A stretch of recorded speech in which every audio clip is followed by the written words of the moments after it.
সবসময় সবাই বলে, আমি বিষয়টা বলছি না। দেখুন আমাদের সরকার কত ট্রান্সপারেন্সির সরকার, যে চাকরি নেই joint recruitment board Tripura JRBT আমরা গঠন করেছি, সেখানে গ্রুপ সি ও গ্রুপ ডি পদে আমরা নির্বাচন করেছি, কোথাও কোনো কেস নেই, কোনো চ্যালেঞ্জ নেই।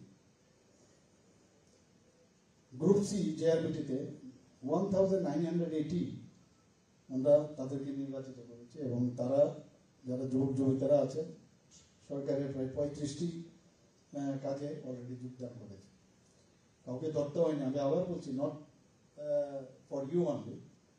আমি এখানে আমাদের বিধানসভাতেও আমাদের মাননীয় মন্ত্রী ওখানে বলেছেন, সত্ত্বেও আমি এখানে আপনাদের গোচরানোর চেষ্টা করছি। 2022-23 এবং 2023-24 অর্থ বছরে 4849 জন যারা অশিক্ষক কর্মচারী তাদের রাজ্য সরকার বিভিন্ন দপ্তরে নিয়েছে।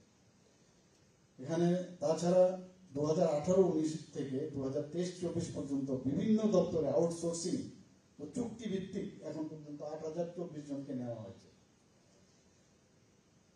Teachers recruitment board Tripura TET পরীক্ষা 2018-19 থেকে এখন পর্যন্ত 6802 জনকে শিক্ষক শিক্ষিকা যারা টিচার নিয়মিত পদে তাদেরকে নেওয়া হয়েছে। স্পেশাল এডুকেটর তাদেরকেও প্রায় 88 জনকে নিয়মিত পদে নেওয়া হয়েছে। এখানে আমার প্রেস বন্ধুরা আছেন, আপনারা একটু কথাগুলো বলবেন মানুষকে। এরা তো রাস্তায় রাস্তায় নাবে বেড়ায় 10-15 জন, মাঝে মাঝে ট্রাকে করে গাড়িতে করে নিয়ে আসে, 100 জনের মতো ভিড় হয়। বলবেন যে কি বলছেন। 2000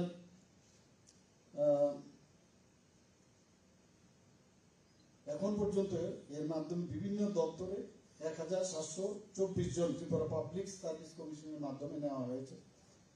টিপিএসসির মাধ্যমে 745টি পদ এখন পর্যন্ত পূরণ করার যে প্রক্রিয়া সেটাও চলছে।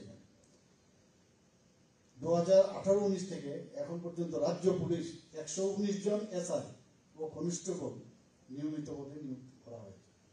ত্রিপুরা স্টেট রাইফেলস, যেটা আইআর ব্যাটালিয়ন আমরা বলি, সেখানে আমরা দুটি বাহিনী গঠন করেছি, সেখানেও 1413 জন টিএসআর জওয়ান আমরা নিয়োগ করেছি। আপনি তো মহিলারাও আছেন, আপনারা নিশ্চয়ই দেখেছেন, তার প্যারেডও আমি দেখেছিলাম। শুধু তাই নয়, গ্রুপ সি এবং গ্রুপ ডি বিভিন্ন পদে 288 জনকে আমরা নিয়মিত পদে আমরা নিয়েছি। 2018-19 থেকে 23-24 পর্যন্ত এসপিও পদে 1262 জনকে আমরা নিয়েছি। এছাড়া ত্রিপুরা পুলিশে 6000 স্পেশাল এক্সিকিউটিভ এর কাজও চলছে, সেটাও আমরা এর মধ্যে ইন্টারভিউ প্রায় শেষের পথে, খুব শীঘ্রই আমরা সেটা নেব। ত্রিপুরা পুলিশে 149 এসআই মেইল এবং 45 এসআই, ওটা হচ্ছে ইউবি আর একটা হচ্ছে এবি পুরুষ পদে, এবং এসআই ইউবি মহিলা 21টি এবং এসআই এবি মহিলা 3টি টিপিএসসির মাধ্যমে আমরা এটার উদ্যোগ আমরা নিয়েছি। ত্রিপুরা পুলিশে আমরা 1000 কনস্টেবল পদে সরাসরি যাতে নিয়োগ হয় তার জন্য একটা সিলেকশন কমিটি আমরা গঠন করেছি। ইতিমধ্যে 1000টি কনস্টেবল পদে সরাসরি নিয়োগের জন্য তাদের যে ফিজিক্যাল ফিটনেস, শারীরিক সক্ষমতা, সেটা পরীক্ষা এবং লিখিত পরীক্ষা শেষ হয়েছে। এছাড়াও 916টি কনস্টেবলের শূন্য পদে যাতে সরাসরি নিয়োগ করা যায় তার কাজও শুরু হয়েছে। তার ফলে সহজেই প্রায় 1916টি কনস্টেবল পদে সরকারি নিয়োগ করবে।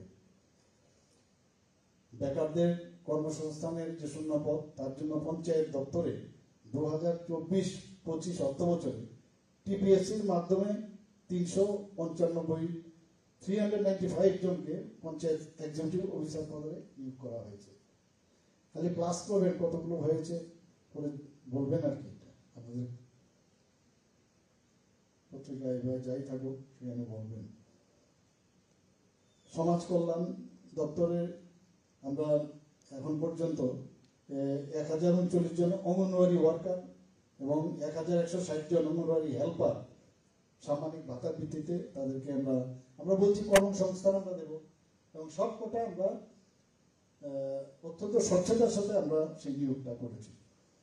তাছাড়া এখানে শিল্প বাণিজ্য দপ্তরে বর্তমানে 135টি বিভিন্ন শ্রেণীর যে পদ আছে তার নিয়োগ করার ব্যবস্থা আমরা চলছে এবং হেলথ অ্যান্ড ফ্যামিলি ওয়েলফেয়ারে আমাদের 50 জন এমপিডব্লিউ অর্থাৎ মাল্টিপারপাস যে ওয়ার্কার মেল এবং ফিমেল 50 জন তাদেরও আমাদের নেওয়ার জন্য আমাদের প্রক্রিয়া চলছে এবং বেকার সমস্যা সমাধানে এবং শূন্যপদ পূরণের লক্ষ্যে যুব বিষয়ক ও ক্রীড়া দপ্তর sports officer youth organiser junior PI ইত্যাদি 229টি পদ পূরণের জন্য আমরা উদ্যোগ নিয়েছি। আমাদের যে প্রাণী সম্পদ বিকাশ দপ্তর আছে সেখানে 67 veterinary officer grade group B পদে 439টি ইয়ারডি assistant grade C grade B পদে নিয়োগের প্রক্রিয়া চলছে। শুধু তাই নয়, home that is fire and emergency সার্ভিসে 2022 তারিখে একটা বিজ্ঞপ্তি আমরা দিয়েছি, তাতে 329টি পদে অর্থাৎ ফায়ারম্যান 304টি ও ড্রাইভার 25টি পদে তারও নিয়োগ প্রক্রিয়া চলছে। এখানে প্রচুর আছে, আমি তো মানে বলছি না প্রচুর, এখানে বললে লেট হয়ে যাবে। অর্থাৎ আমি এগুলো বলার অর্থ হচ্ছে যে কোনো নিয়োগ প্রক্রিয়াতে আমরা স্বচ্ছতার সাথে দিতে চাই।